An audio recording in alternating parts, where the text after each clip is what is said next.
she thanks me. The woman in the back seat thanks me. And she drives very, very slowly towards the abortion center, which of course she knows where it is at this point. And they pause at the driveway and then they continued on and drove away. And we had people there that whole day, morning and afternoon team, until the abortion center closed, and that car never returned. Yeah.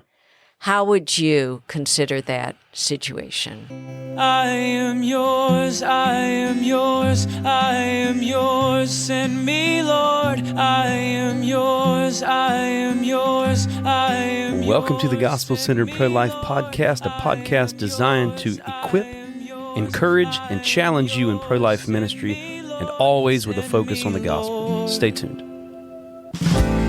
I felt your passion, I've touched your heart. Use me, Lord, use me, Lord.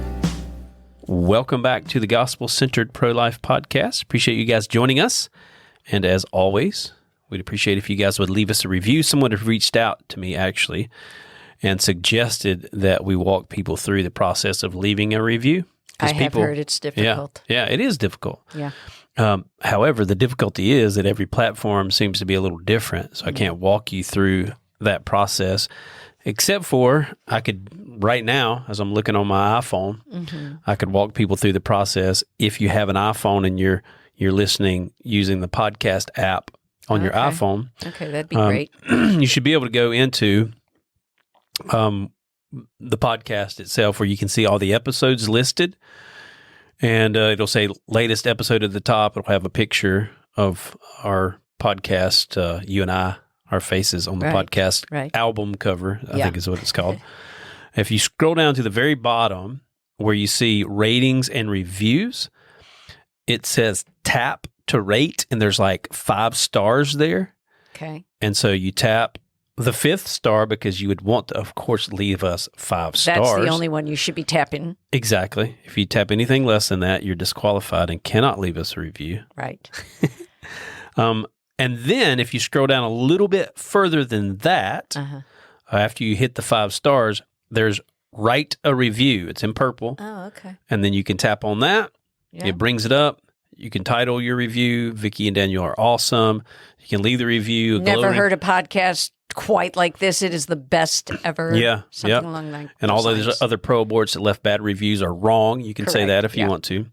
So anyway, hopefully you guys there's probably a submit button somewhere. Yeah. Once you do the review, after you push write a review, after you do it, there is a send button submit, at the top. Something like that. Okay, gotcha. At the top right-hand side. At the top right-hand right side, it says send. So it's pretty easy. Actually, it's not super apparent. Like, it doesn't make sense. Anyway, I don't want to get into all of that, but it could be easier. That's for sure. Yes. Other platforms are different. Like I said, some people are listening on Apple some people are listening, on Apple devices. Others people are listening on Android devices and whatever other devices. Maybe you're listening on a computer. Maybe you're listening through Spotify or something like that. Yeah. Google it. That's all I'm going to say. How do you leave a review on Spotify? Just Google that. How do you leave a review on Google Podcasts or whatever other services? There's a bunch of stuff out there you can but it is helpful if they will leave reviews. It certainly helps us to be more visible to others so that people will be listening to our podcast. Yeah, it definitely does. Yeah. So that's why we ask for you guys to do that so it can be more visible and other people are encouraged. And we do hope that this podcast is an encouragement. We hope that this episode will be an encouragement to you guys. And by the way of introduction, because we always forget to introduce ourselves, my name is Daniel Parks. I serve as West Coast Regional Shepherd for Love Life and also oversee our Sidewalk ministry nationally. And Vicki, you introduce yourself. I'm Vicki Kosiorg, and I am the National Sidewalk Training Director, and I also work here locally in Charlotte as one of the Sidewalk Outreach coordinators. Yeah. I'm on the sidewalk almost every day. Yes. And so we have combined, I think, 30 years or so. We're getting close to 30 years. Yeah. So we've been doing, that's combined. So I've been doing this since 2005. Yeah. You got involved in 2010. 10. I think I'm going something on like year that. 11. Yeah. So anyway, we have some experiences, good and bad, that we can share with you guys, and that's why we do these podcast episodes, so you guys can learn from us. Yeah. And in this episode, we're going to be talking about something that we've neglected to talk about for a long time. And there's good reason that we haven't talked about this, because it can be controversial, even though it's not super controversial. But it can just be subjective. Right. And so we're going to try to give some solid, black and white, objective perspectives here on this subject, but still allow for there to be some subjectivity. And hopefully you guys will be clear on what the heck I'm talking about when we get into the subject. And the subject is counting babies saved. Right. We get people asking us the question a lot, actually. How do you guys count your saves? Because people do see a lot of babies saved here in Charlotte. I don't know how many it was last week. Seems like there were 10 babies There were saved. a lot, yeah. Yeah. And most of those were actually confirmed saves. Yeah. Which you'll understand why we use that language by the time we get to the end of the podcast. And so, of course, we understand, too, like across the nation, there are differences in the ways that people count babies saved. We'll get into all of that stuff. Right. But I want to lay a foundation first, and I won't go too in-depth on this because we did do a whole podcast about this. Should we keep track of numbers? You guys can Google that. You can go on our website, gospelcenteredprolife.com, in the search bar and type in the word numbers, and it should bring up that episode where we talk about should we or should we not keep track of numbers. And of course, our motivation for anything has to be we want to glorify God, right? Our ultimate goal is to glorify Jesus. But the way that we glorify God should not be out of our own feelings or emotions, but should be based on the Word of God. And I think we laid out a biblical framework for keeping track of numbers. That's babies saved, people that surrendered their lives to Jesus, abortion workers that have quit. We even keep a track of how many people volunteer and things like that. Should we keep track of those things? And we left or ended that podcast with, yes, we should. It's not about us. It's not about putting a notch on our belt. It's about giving glory to God, and it's about encouraging other people to get involved. We see that in the book of Acts, right? We see after Peter preached on the day of Pentecost in Acts chapter 2, 3,000 were added to their number. So the Bible gives numbers, even to the point where there's an episode with Jesus and the disciples. Remember, they caught fish, and it says they caught 153 fish. Right. Okay. So the Bible gets specific Numbers with matter. numbers. Right. They do. But it's the motivation. And that's what I want to kind of get to. And I think that's what we'll get to as we're talking about counting babies saved. If we're keeping track of numbers, and I believe that we should, what's the motivation? Is it to show that we're better than other sidewalk ministries? Is it to show that we're better than other pro-life ministries? Is it to show that we're, our team, our Friday team or Monday team or Wednesday team is better and more effective than the, whatever Tuesday team or Thursday, whatever. If that's our motivation, then obviously that's a wrong motivation. Our motivation should not be to show that we're better in our city than some other city or on our team than some other team. Our motivation, above and beyond everything, like I said earlier, should be to glorify Jesus. Right. Right? We want to glorify Him. One man calls it glory stories. Like when we tell a story about what God has done, when a baby's saved, that's a miracle. That's the Lord's doing. When someone surrenders their life to Jesus, that's a glory story. That's something that God has done. We get to be a part of these things, but the goal should not be to glory in us and how great we are and how effective we are. The goal should be to give glory to God. Correct. To show the effectiveness of the gospel, the effectiveness of God's word and God's truth. End of story. Yeah. Right? End of story. That's it. Our motivation should be to give glory to God. Yeah. A side motivation, I think, that flows out of that is to encourage others to get on board. Exactly. That's what I was going to add. There is that primary motivation, which should really direct everything that happens on the sidewalk, not just counting saves of glorifying God, but it is definitely hard work. And when we can find encouragement, we certainly want Yeah. to encourage the people that labor so hard in this very difficult ministry. Yeah. And if there are saved babies, it definitely encourages. Yeah. So we don't ever want to be dishonest. And anyone who truly loves the Lord will agree with me in that. And no one counts, lying to themselves or to their teammates. But we do want to encourage each other. Yeah. So maybe just to backtrack a bit, our primary motivation is we want to glorify God. Right. Secondarily, we want to encourage others to get on board with what the Lord is doing. So new volunteers. And then That's true. thirdly, we want to encourage the people who are out there, right? And so encouragement is a good motivation to keep track of numbers. But again, it cannot be our primary motivation. Yeah. I think also too, and this is a very secondary motivation, but I think showing the validity of what we're doing. And I think the stories themselves do that. This idea that we're just pro-birthers, we only care about the babies after they're born and blah, blah, blah, blah, blah. That's all a lie, and that's all proven to be a lie. And the actual story, so not just the numbers, but the actual stories that were told. The stories, though, come out of the numbers, right? Each of those babies that were saved last week, 10 babies that were saved here in Charlotte last week, each of those is an individual story. And so I think telling those stories is very important. But also, just sharing with pastors, because, I think you even had this perspective.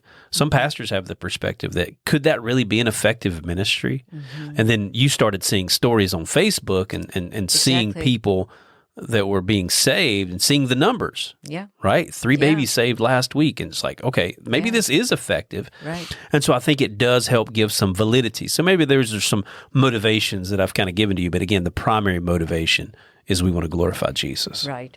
So we know that this can cause controversy. You mentioned that earlier, in that people do count saved babies differently. Yeah.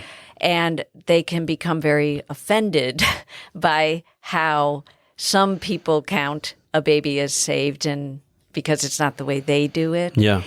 Or they may feel it's dishonest or whatever. Yeah. And so we really wanted to kind of just approach this very directly. Yeah. That how we count saved babies, why we count saved babies the way we do, and always leaving room for the wisdom and discernment of the people who are laboring on the sidewalk in their particular area. This is not like a rule book. This is just our recommendations or suggestions based on what we do out here, but that doesn't mean it's the only way or the highway. Yeah. So let me mention this too, and this is why you're saying this. Yeah. Is because from organization to organization, and even from within Love Life, from team to team, from city to city, from day to day, right? Our team lead on one day might count things differently than another. Yeah. And, some people, if the baby, and this is other organizations primarily, but maybe even some of our leaders, they won't count it as a baby saved until they actually see the baby born. Right. Which to me is, a little too strict, right? But I understand, right? Because we know that there have been babies that we've counted as babies saved here in Charlotte and other cities that the mother has gone back and had an abortion. Or that you never know. They tell you, they confirm they're choosing life. They leave. We never hear from them again. Yeah. And we don't know. We don't know what happened. We do know that some mothers return to abort their child. So this is not an exact science. Yeah. There is no way to know for certain until that baby is born. And even then, you've missed a whole lot of potentially saved babies. Yeah, there's no way for you to track all of that. So our desire is to be as accurate as possible before the Lord. And I really believe, or I wouldn't do it this way, that this is the way that we are as accurate as possible, the way that we do it. I do believe it is the most accurate way. Yeah. I could be wrong about that. But the way I wanted to kind of start with this is to tell this is a true story. This happened, I think, just last week. Maybe it was 2 weeks ago. Okay. Kind of a case study of a baby that we ultimately, I'll let you all decide. I'll let you tell me, Daniel, Okay. after I give you this case study, how you would count this. Yeah. This. So a car stopped for me. There was a young woman was the driver, and an older woman with 2 children was in the back seat. It turns out, I find out later, she's the mother of the driver. They appeared to not know where they were going. They're looking at GPS. Yeah. Always a clue, honestly. Yeah. That someone's driving down the street where really there are other businesses, but the vast bulk of the cars driving down that street are going to the abortion center. Right. And anyway, I instantly they stop. I handed the driver a pamphlet, this young woman, and I asked if she was going to the women's center. She said she was not. But, and in fact, she said she wasn't pregnant. Yeah. Even though I didn't ask that.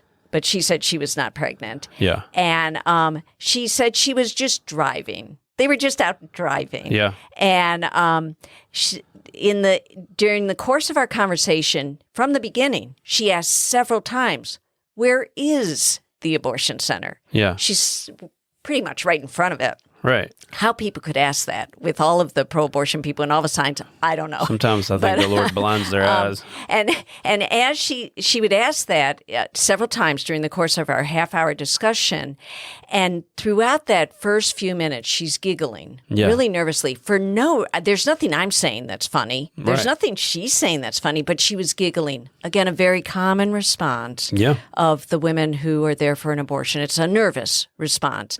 I told her about the third time she asked where was the abortion center that I could not in good conscience direct someone to a place where innocent babies were killed. Yeah. But I was happy to tell her why we were there. I told her about our ministry, and I'm proceeding as though she is there for an abortion. Right. I present verses, I present our 3 talking points, God, resources, and humanity to the baby. And in the course of our discussion, I said, so are you lost? Are you looking for a business? Maybe I can help direct you. And she said, oh, no, we're just out driving. I said, are you from the Charlotte area? And she said, no, they were from Salisbury. Yeah. Out driving with 2 young children.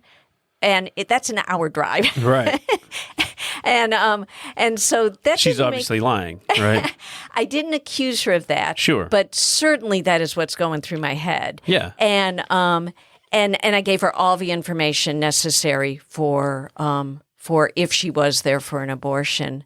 By now, I'm asking her about, does she know what God says about the human life, the sacred value of human life?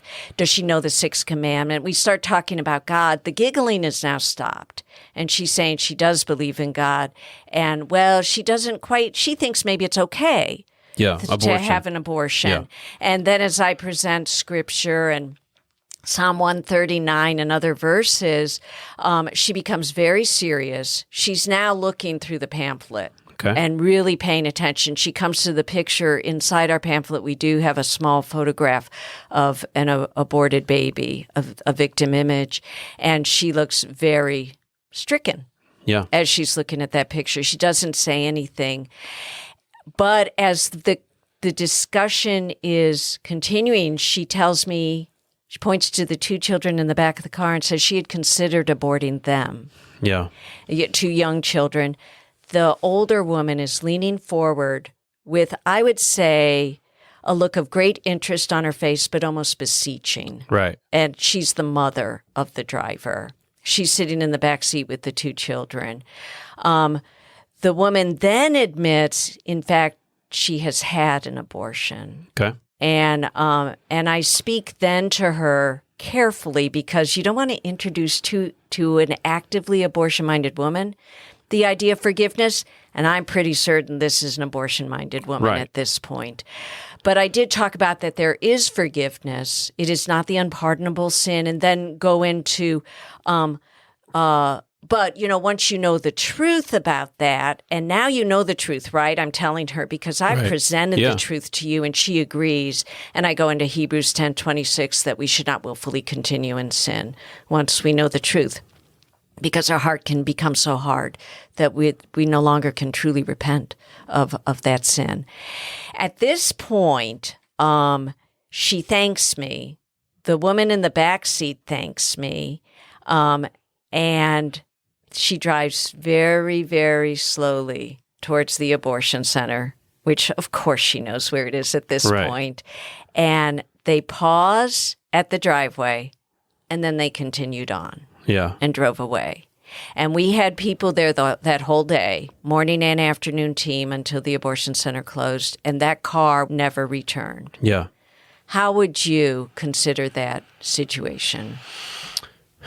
Yeah, that's actually a really good question. In the conversation with her, the fact that she's asking, where is the women's center? You ask her if she's going, and she says, no, I'm not even pregnant. Right. And then she asks, where is it? So it's Several obvious times. that she's looking for it. Right. For me, and this may burst your bubble, I probably wouldn't count that as a baby saved. Okay. I would say it's very likely, very probable. Then, I'll run in my head through the different scenarios. Okay, one thing I know for sure that I'm not in doubt about is she was looking for the abortion clinic. Right. There's no doubt. Yeah. It's possible that she was there to support a friend to have an abortion. It's possible, something like that was playing out. Now, if it had been supporting a friend, people will tell us they're there for a friend. That's Right. their cop-out. Yeah. Because I'm not the one aborting. Right. I'm there Yeah. for a friend. So, but she never said anything like that. Yeah. Yeah. But it's still possible. It's still right? possible. Yeah. And so, I personally wouldn't count it. Now, probably what I would do, and this is what I normally do, whenever I don't have a solid, I chose life, and I've shared this with you before we started this. Normally, that's my default. If they didn't say I chose life, then I normally do not count it as a baby saved, unless I have a large amount of evidence that tells me otherwise. I had a conversation with them. I was certain they were going into the abortion center. I saw them go into the abortion center, even though I had a conversation with them.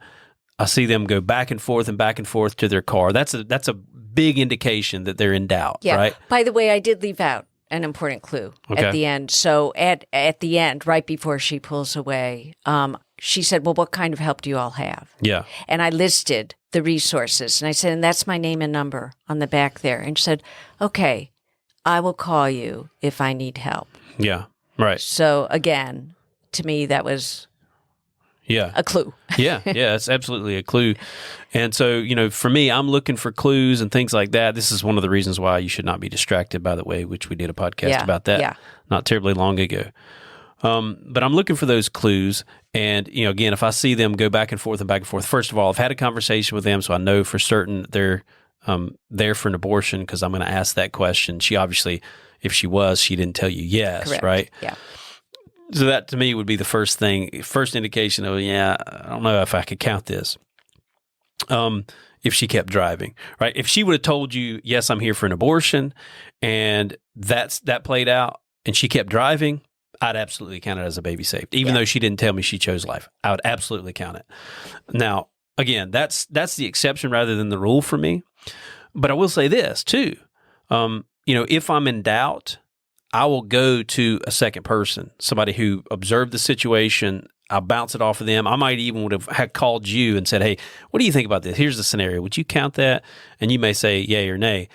In those situations, I think all we can do is the best we can do, and we can go off of our experiences. I mean, we do have a good bit of experience in this world. I have seen those scenarios play out where I've talked to someone, they go back and forth to their car in the abortion center, and they're on the phone and all this, and I've seen them leave and actually stop and tell me. I decided not to do it.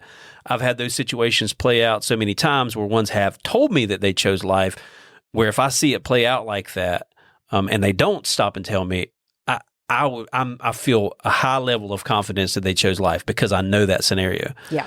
Now, again, like you said, and I started out, there's some subjective stuff here. When you don't have a solid, I chose life, there's some subjectivity here. You have to make a decision. Was that a choice for life or not?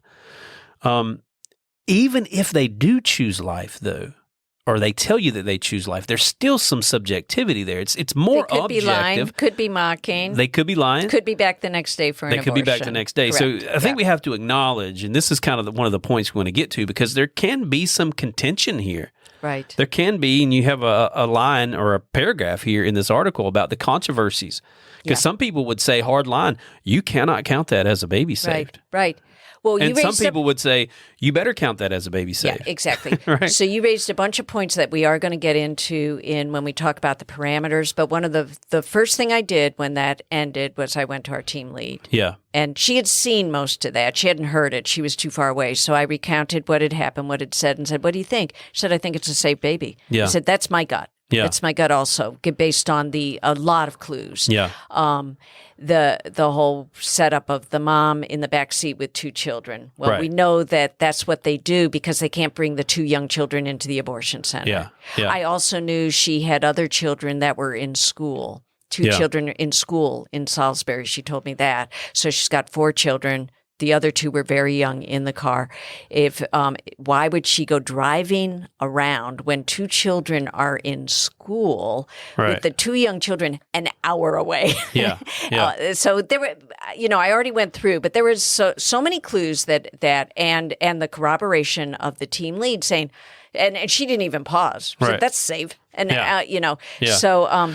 But I want to point out something here, though. Yeah. And this is kind of one of the major points, is that even with you and I, who've been doing this for a long time, we have a different perspective. Right. And right now, as you're saying, you counted that as a baby saved, and here's why. Yeah. I'm not judging you and saying, you did wrong. You're in sin, right? Yeah. You're lying. Yeah.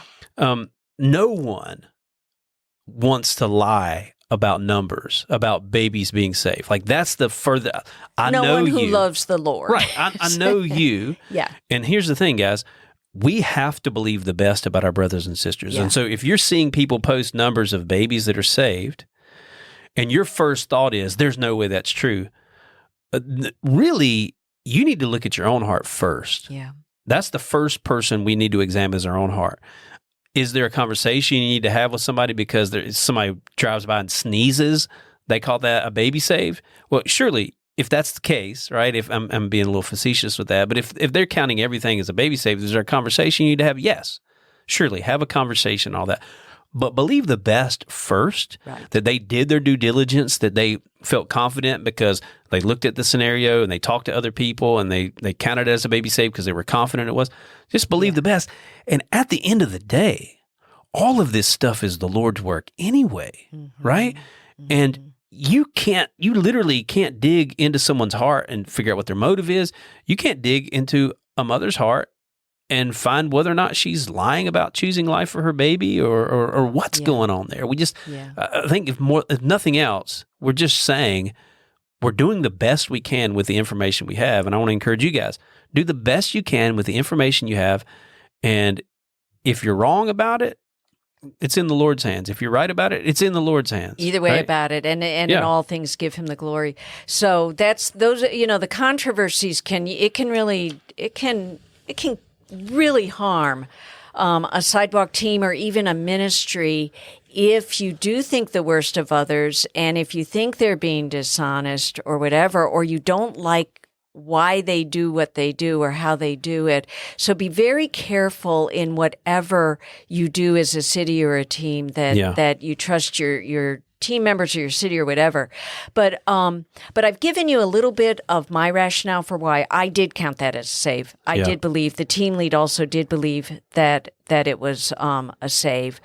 But as we were talking about this, and we did talk about this among our the leaders here in Charlotte, this exact case study, because I really felt like maybe we needed to come up with a more concrete way of, or rationale for, or criteria, I guess, for why and how we count saves.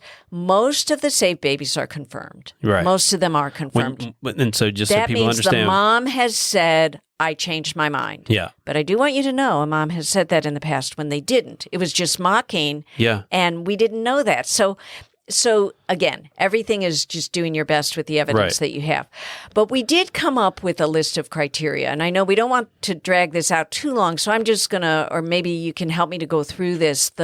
the criteria that we thought are reasonable criteria. Yeah, yeah. And really the first one is that two witnesses concur. Like you brought that up. Yeah. You would go and talk to someone else about this before you would say, and I did immediately. That's the first thing I did. I went to, and actually I did more than two. I talked to pretty much the whole team saying, what do you think about this? There was one person who was right there watching all this. She thought the entire conversation, this was a mom going into the pregnancy center, and she was right there to the abortion watching center. Into the abortion center. Yeah. So everybody kind of came to the same conclusion. Yeah. Which is, for me, good. Yeah. If you've got a lot of people got seasoned saying, people that have been out there for a long time, and there's a consensus. Everybody's saying that was a baby saved.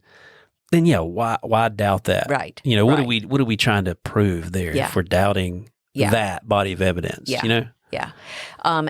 Some of the other things, evident conflict in the mom. Yeah. Tears, anger. You mentioned this in and out of the center a lot. Yeah. If they stop to listen to us if we're on the microphone and they're like standing with a boyfriend on the porch maybe and pointing at us. Yeah. But not in a mocking way, like listen to her kind of pointing, which you can tell, you can discern hopefully. If they're screaming at the boyfriend, obviously there's conflict over something. Yeah. Oftentimes whether they should abort or not.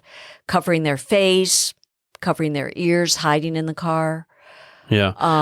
Let me mention this because I think this is really important. Okay. Okay. And I'm not sure this is even the article. Okay.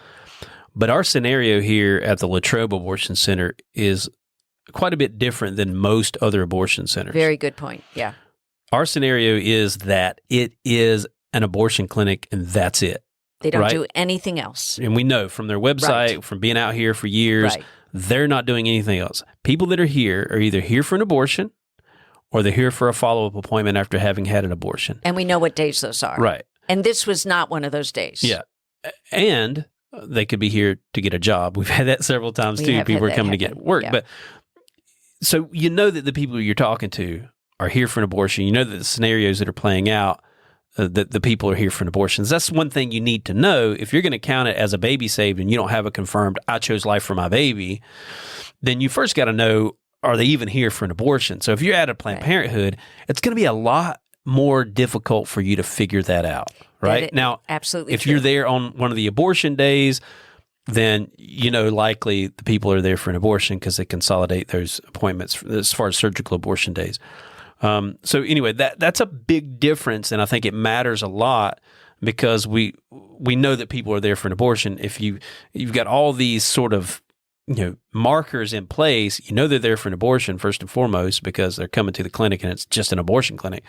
These other markers in place can give you some assurance that they chose life for their baby, but not every clinic is like that. Right. So it doesn't give you that assurance that they're actually there for an abortion first and foremost. They could be arguing in the parking lot because, he wants transgender hormones and she doesn't want him to have them or something like that. Like that happens. Yeah. Right? Yeah. And so anyway, I just mentioned that because I think it's important. So that's a good point because the two other abortion centers here do other things, and we have many fewer saved babies because we just don't know, and we're not going to make a wild guess. Yeah. So also the volume of abortions that take place here is a lot more. A lot as well. more here. Yeah. So if they take your literature and they look through it, that's an important clue. Yeah. If they don't just throw it back out the window right. or hand it off to the pro-abortion crowd, then that's a clue that there is some interest in what you have to say. Right. If they sit in the car a long time before going in, or if they're often on the phone or you see them in the car looking through the literature, all really valuable clues. Yeah. Those are all kind of markers of that conflict. That's right. Yeah. And you skipped over the third one here. When you ask if they believe in God and they say they do, and they admit that God would not have them to do it. So that's, again, an indication that they're there for an abortion and they know it's wrong. It's an indication of conflict. And that's really what you're talking about in these first couple ones. These are indications of conflict. Right. And they often tell us that they've prayed for a sign. Right. They'll sometimes say that and still go in, but then if they leave before the abortionist, and sometimes they don't stop and tell us, but I'm pretty sure then they've got, God is definitely convicting something in their heart. If they're from out of state, this was, I thought, an important one because there was one case where all of these other factors had occurred, but they left, and one of the reasons that we feel people might leave before, and it was before the abortionist. Well, what if they turned out not to be pregnant? Right. But let me ask you, which do you think is more expensive? A pregnancy test or driving 10 hours to go get a pregnancy test at an abortion center? Yeah, yeah. So if they have driven from far away, you know they're pregnant, and they know they're pregnant if they're turning into a place like ours where all they do is an abortion. So it isn't that they left because they weren't pregnant. You can rule that out, I think, pretty safely. Yeah. Oh, yeah. So that's another thing to know. Where are they from? If they sit in the car rather than sitting in the abortion center, again, shows conflict. Most of the time, the abortion center doesn't want them leaving. Yeah. Because if they leave the abortion center, there's the chance they'll drive away without having the abortionist. Yeah. A big clue, they leave before the abortionist. Yeah. And they don't return. And one of the things we're able to do in light of that, too, if they leave, so if I observe this conflict, they've gone back and forth, they're sitting in their car, they're obviously listening to what we're saying, because sometimes you can see that as an indication. I just saw this a couple of weeks ago. A young lady was standing actually out the side of the abortion center listening to what Carrie was saying on the microphone. Yes, and it was very clear. Yeah, and ended up coming over and talking to me. Yeah. However, like seeing her, if she wouldn't have come over and talked to us, I would have likely, if I saw her get in her vehicle and leave out before the abortionist got there, I would have likely counted that as a baby saved.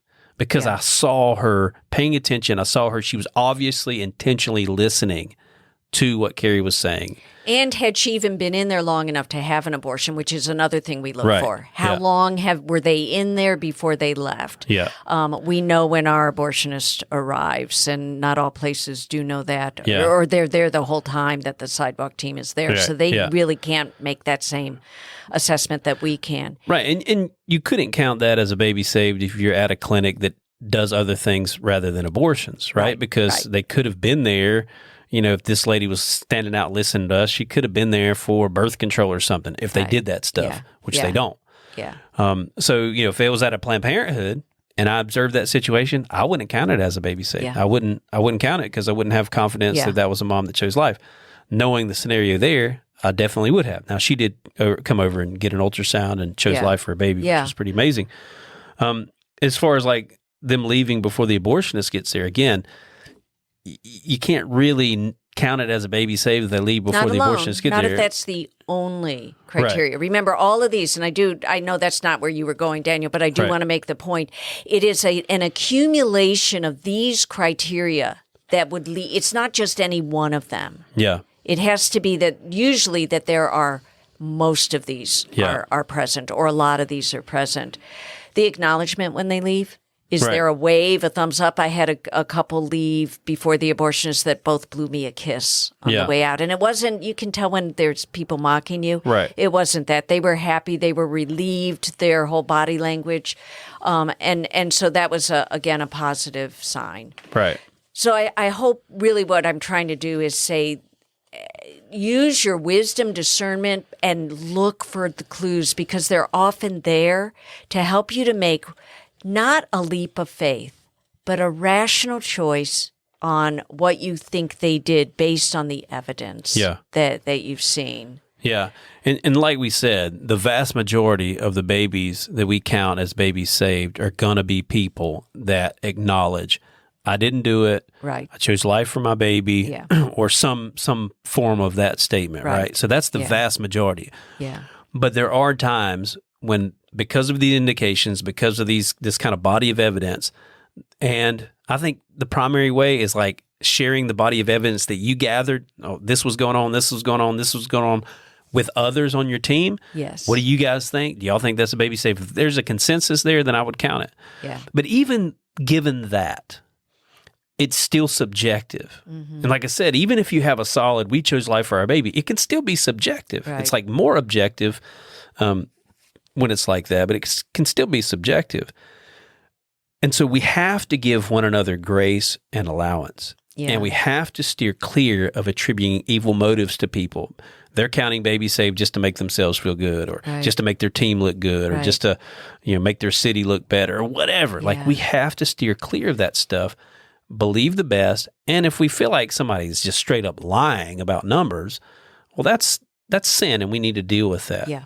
Yeah. But I trust that no one that's listening to this podcast has that as a motive. I trust that as well. And one of the ways that we deal with people that in good conscience just really cannot count a baby saved. Here in Charlotte, there are some team leads that really say, I cannot in good conscience, unless I hear them say, I've saved my baby, then that's the number for that day. We do trust our team leads. We trust their integrity. We trust their walk with the Lord, and they are the ones that determine at the end, in the end, like what is counted. One thing that might help other teams is to split it into categories, and some teams do this. The 3 categories that when we write up our reports of whether a baby is saved or not, we have a confirmed, which means someone has said. Yeah. We have a probable, which, like the story I gave you, there are so many things that to me convince me that it was a baby saved that I feel it's probable. Yeah. And then possible, where it might have been because here's the evidence, but it's not strong enough for me to say probable. Again, very subjective. Yeah. The only ones that we count as saves are the probable and the confirmed. We don't count the possible when we report to our city director. So at the end, be cautious. You shouldn't just say, oh, that's a safe baby because I just have a gut feeling about it. No, that's not enough. Right. It's not enough. You really do need to give us evidence of that and have some corroboration by other team members. Yeah.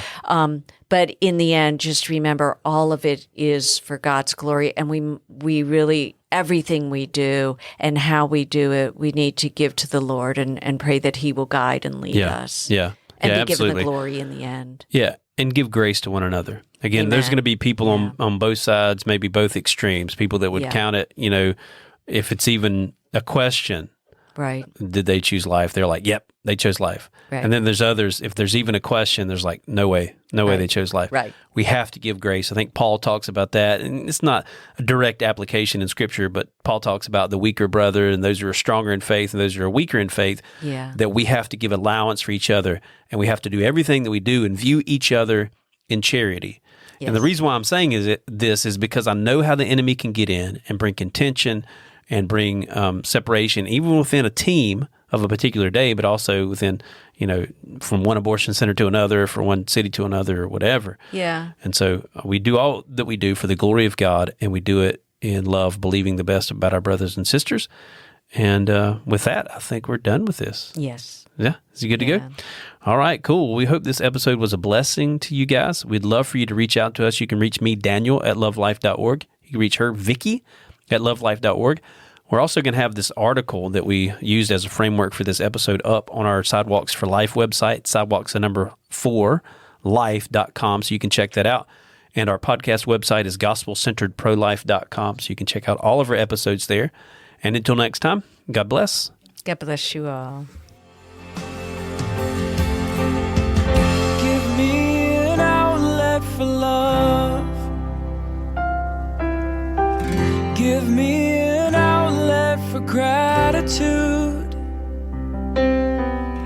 I know it will cost me my life, but nothing's too precious since I met you.